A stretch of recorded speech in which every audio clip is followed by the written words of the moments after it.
इस प्रकार से आपके सामने एक मॉडल पेपर होगा आपके विज्ञान का, साइंस का, और जो कि 3 घंटा 15 मिनट का होगा। अंक आपके 80 होंगे, 80 मार्क्स का होगा। कुछ आपके लिए निर्देश दिए हुए होंगे। खंड ए में आपके ऑब्जेक्टिव प्रश्न होंगे जो कि 12 होंगे। 12% आपके 15% आपके ऑब्जेक्टिव होंगे यानी अभय सैद्ध वाले होंगे, और फिर आपके रिक्त स्थान वाले होंगे 6% आपके रिक्त स्थान वाले होंगे। 7% आपके रिक्त स्थान वाले होंगे। और रिक्त स्थान वाले प्रश्नों में आप देखते जाएं, हम इस मॉडल पेपर को हल कर लेते हैं। अमाशय में स्रावित अम्ल का नाम है वो क्या है? तो हाइड्रोक्लोरिक अम्ल HCl होता है हमारे अमाशय में। व्यक्ति यानी मनुष्य के जो अमाशय है उसमें HCl होता है, हाइड्रोक्लोरिक अम्ल कहते हैं, जिसको 2 तंत्रिकाओं के मध्य खाली जगह को स्नेप्स कहते हैं। निम्न में से पादप वृद्धि हार्मोन है वो कौन सा होता है? एस्बेलिक अम्ल होता है। एक संकर प्रकरण में जीन प्रारूप होता है वो कितना होता है? तो होता है 1:2:1।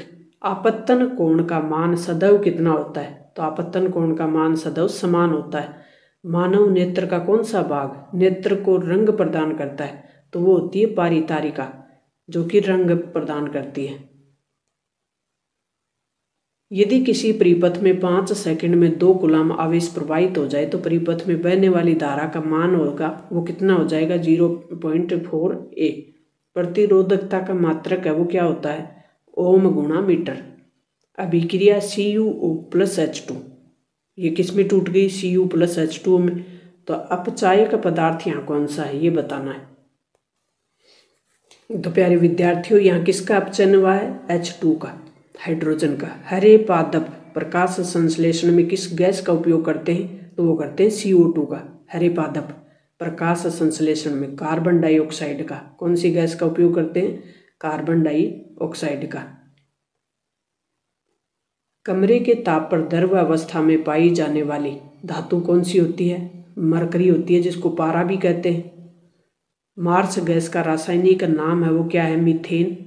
जठर रस की प्रकृति कैसी होती है? तो जठर रस की प्रकृति होती है अम्लीय।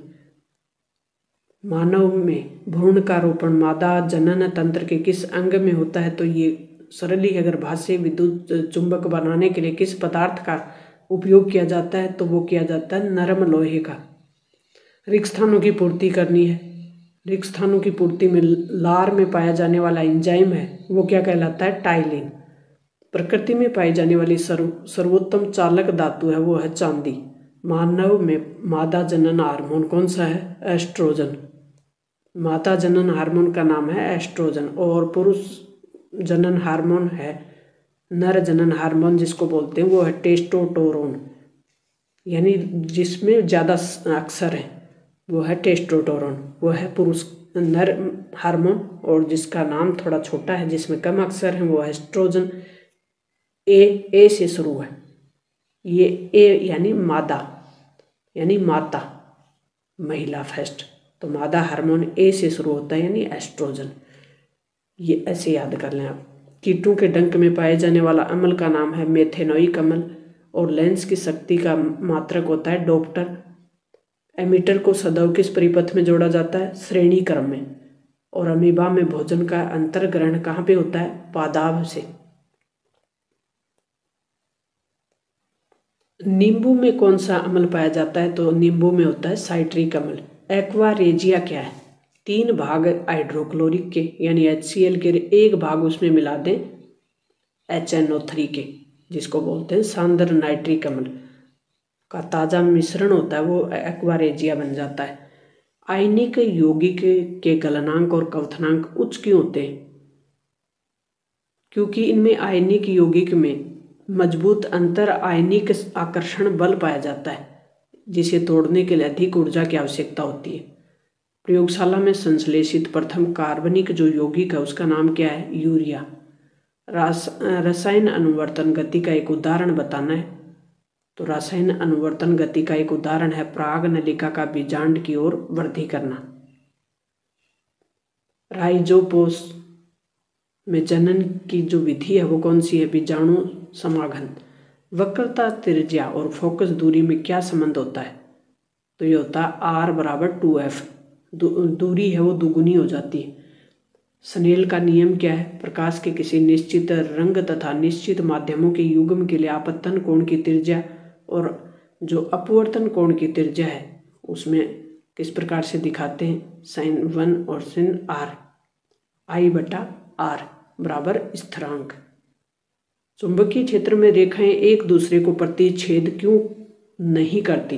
काटती क्यों नहीं? प्रतिच्छेद नहीं करती मतलब काटती क्यों नहीं? प्रतिच्छेद बिंदु पर जो दिक्सूचक होते हैं उनके रखने पर दिक्सूचक सुई केवल एक ही दिशा की ओर संकेत करती है। ओजोन अपक्षय का मुख्य कारण क्या है? Chlorofluorocarbon, CFC। लघुत्तरात्मक प्रश्न जो कि शब्द सीमा में होंगे आपके।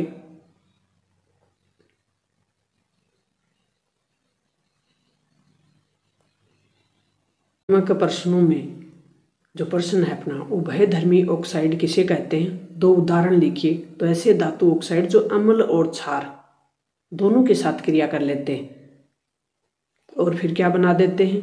क्षारीय और अम्लीय दोनों प्रकार के व्यवहार प्रकट करते हैं। ये भी कह सकते हैं हम कि ऐसे ऑक्साइड, धातु ऑक्साइड जो अम्लीय और क्षारीय दोनों के साथ क्रिया कर लेते हैं या कहें कि दोनों प्रकार का व्यवहार कर लेते हैं, उन्हें कहते हैं उभयधर्मी ऑक्साइड। और इनके उदाहरण हैं ये Al2O3 और जिंक ऑक्साइड, ZnO। संसारक किसे कहते हैं? तो ये इसकी बात हम पहले कर चुके। तो ऐसी एक रासायनिक अभिक्रिया है जो वायु और नमी यानी पानी के साथ क्रिया करके वो उसके ऊपर एक परत चढ़ जाती है, जैसे चांदी पे काली परत चढ़ जाती है, लोहे पे जंग लग जाता है, तो इसको कहते हैं संसारक। और इसमें जो धातु है उसका क्या होता है? वो टूटती है, वो गल जाती है, क्षय होता है उसका। विज्ञान की भाषा में कहें तो क्षय होता है। और इसका उपाय क्या कर सकते हैं? इस पे पेंट कर सकते हैं, तेल लगा सकते हैं, ग्रीस लगा सकते हैं या सद लेपन कर सकते हैं, यानी धातु की परत चढ़ा सकते हैं जिसमें जिंक जस्ते की परत चढ़ाई जाती है जैसे लोहे पे।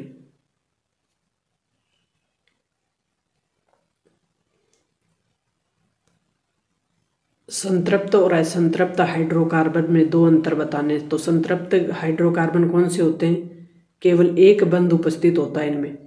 और असंतृप्त में त्रिबंध, द्विबंध भी हो सकता है या त्रिबंध भी हो सकता है, जैसे एल्कीन, एल्काइन, ये असंतृप्त है। एस्टीकरण किसे कहते हैं? तो जब एसिटिक अम्ल की अभिक्रिया किसी अम्ल उत्प्रेरक उपस्थिति या एथेनॉल के साथ करवाई जाती है तो उसे कहते हैं एस्टर व जल बनते हैं, इस अभिक्रिया को कहते हैं एस्टीकरण। रंध्र किसे कहते हैं? और रंध्र के 2 कार्य बताने। तो पौधों के पत्तियों में छेद पाए जाते हैं, उन्हें क्या कहते हैं? रंध्र कहते हैं। छोटे छोटे छिद्र पाए जाते हैं, रंध्र कहते हैं। रंध्रों के उपयोग क्या है, यानी क्या काम करते हैं? तो ये गैसों का आदान प्रदान इनके द्वारा ही होता है। वाष्पोत्सर्जन की जो क्रिया होती है वो भी इनके द्वारा ही होती है। सुमेलित कीजिए। समूह 1 को समूह 2 से सम्मिलित करना है। तो अमीबा क्या है? अमीबा द्विखंडन अभिक्रिया होती है अमीबा में। और प्लेनेरिया में पुनर्जन्म होता है। प्लाज्मोडियम में बहुविखंडन होता है।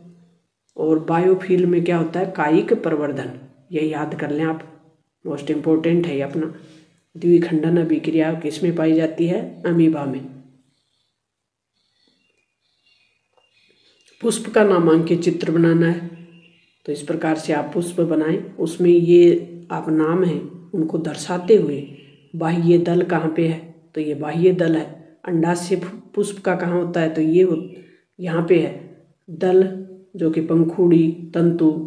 इस प्रकार से आप वर्तिकाग्र कहाँ पे है? ये पुष्प का वर्तिकाग्र है। इसको दिखाते हुए आप बनाएं। आयताकार कांच की स्लैब से प्रकाश के अपवर्तन की किरण का आरेख बनाना है। तो आयताकार कांच की एक स्लैब ली, ये आयताकार कांच की स्लैब है। ये आयताकार कांच की स्लैब है और इस पे जब अपवर्तन करवाया जाता है तो किस प्रकार से ये सीधी किरण है, ये यहाँ पे सीधी है, फिर ये यहाँ अंदर की ओर हो जाती है और फिर ये बाहर निकलती है तो थोड़ी सी इधर हो जाती है। तो इसको आपको अपवर्तन में दिखाना है। आभासी और वास्तविक प्रतिबिंब में दो अंतर बताने। आभासी में क्या होता है, किसी बिंदु स्रोत से चलने वाली जो प्रकाश की किरण है वो परावर्तन और अपवर्तन के पश्चात वास्तव में किसी बिंदु पे मिलती है तो वास्तविक प्रतिबिंब कहलाती है। और जब वास्तविक प्रतिबिंब सामान्य उल्टा बनता है तो उस पर्दे पर प्राप्त किया जा सकता है। और आभासी प्रतिबिंब में किसी बिंदु स्रोत से मिलने वाली प्रकाश की किरणें परावर्तन अपवर्तन के पश्चात वास्तव में किसी बिंदु पे नहीं मिलती तो उसे कहते हैं आभासी, यानी उसका सिर्फ आभास किया गया है, उसे देखा नहीं गया, वास्तविक रूप से प्राप्त नहीं होती। फ्लेमिंगो का वाम हस्त नियम।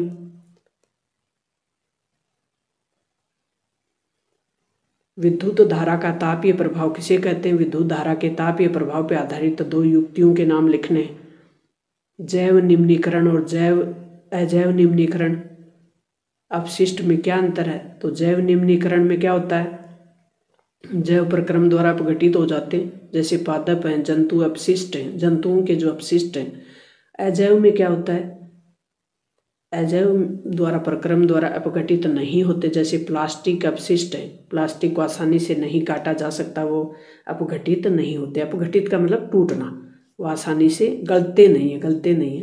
तो उसके इस प्रकार की जो प्लास्टिक का जो अपशिष्ट है वो जैव निम्नीकरण में आता है।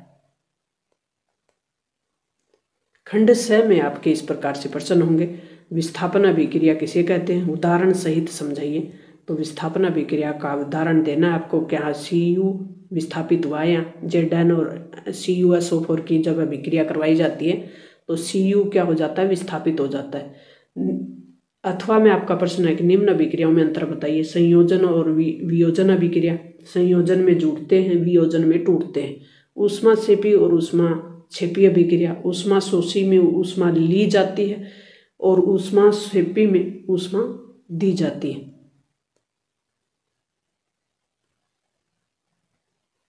प्रभाविता का नियम किसे कहते हैं? समंजन क्षमता किसे कहते हैं? दूरदृष्टि दोष क्या है, इसके निवारण हेतु किस लेंस का उपयोग किया जाता है?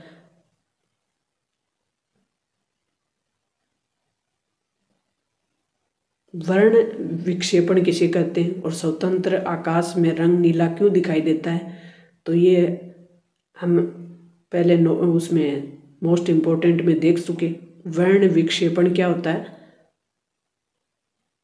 जब किसी प्रिज्म पर जो श्वेत प्रकाश की किरणें आपतित की जाती हैं तो प्रिज्म से अपवर्तन के पश्चात ये किरणें 7 रंगों में विभक्त हो जाती हैं। कितने रंगों में? 7 रंगों में। जैसे इंद्रधनुष में होता है तो ये क्या है, वर्ण विक्षेपणी है। 7 प्रकार के रंग बन जाते हैं। किसी 2 कृत्रिम सूचकांकों के नाम लिखने। कृत्रिम सूचकांक जैसे मिथाइल ऑरेंज, फिनोप्थेलिन। क्या होता है जब धातु कार्बोनेट और अम्ल के साथ अभिक्रिया करते हैं और अभिक्रिया का संतुलित समीकरण भी देना है। तो धातु जब किसके साथ, अम्ल के साथ क्रिया करता है तो क्या होता है, ये आप दिखाएं। धमनी और शिरा में आपको अंतर बताना है। प्रतिरोधकता किसे कहते हैं, ये भी आपको बताना है। ओम का नियम क्या है, ओम के नियम को समझाते हुए आपको ये स्पष्ट करना है। धातु ऑक्साइड की प्रकृति कैसी होती है? तो धातु ऑक्साइड की प्रकृति वो होती है, हमेशा क्षारीय होती है। बेकिंग सोडा के रासायनिक सूत्र लिखना है। बेकिंग सोडे का रासायनिक सूत्र क्या होता है, NaHCO3। और रासायनिक नाम भी लिखना है इसका। तो इसका रासायनिक नाम क्या हुआ, सोडियम हाइड्रोजन कार्बोनेट। उपयोग क्या है इसका, उपयोग 2 उपयोग लिखने। तो ये एक तो ये खाने के जो भी हम बनाते हैं, खाना बनाते हैं, उसमें यूज किया जाता है, खाने को स्वादिष्ट और मुलायम बनाने के लिए। और एंटासिड के रूप में भी उपयोग किया जाता है। अग्निशमन यंत्र के रूप में भी इसका प्रयोग किया जाता है। पाव रोटी, केक बनाने में भी किया जाता है। उत्सर्जन किसे कहते हैं? मूत्र निर्माण की क्रियाविधि के चरणों को समझाइए। तो उत्सर्जन क्या होता है, जब जैव प्रक्रम जिसमें नाइट्रोजन युक्त हानिकारक उपापचय जो वृज्य पदार्थ उनका निष्कासन होता है तो उसे कहते हैं उत्सर्जन। मूत्र निर्माण की क्रियाविधि क्या है?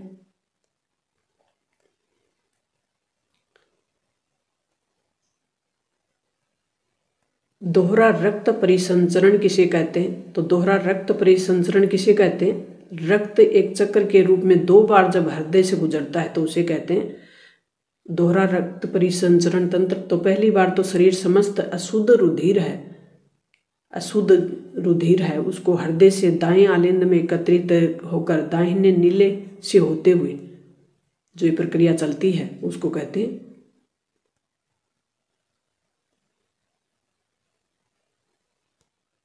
यानी जब दाहिने नीले से होते हुए फेफड़ों में जाता है तथा दूसरी बार हृदय के बाएं आलिंद में फेफड़ों से फुफ्फुस शिराओं द्वारा एकत्रित शुद्ध रुधिर महाधमनी द्वारा समस्त शरीर में पंप किया जाता है यानी पहुंचाया जाता है। तो इस प्रकार के रुधिर परिभ्रमण को इस प्रकार से जब रुधिर हमारे शरीर में घूमता है तो उसको कहते हैं दोहरा परिसंचरण।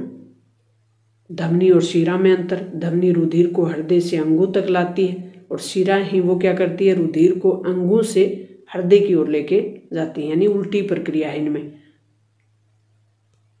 धमनी है वो किसको लाती है रुधिर को हृदय से शरीर के अन्य अंगों की ओर और शिरा है वो अन्य अंगों का जो रुधिर है वो लेके जाती है हृदय की ओर ताकि उसको वहाँ पे शुद्ध किया जा सके, फिल्टर किया जा सके।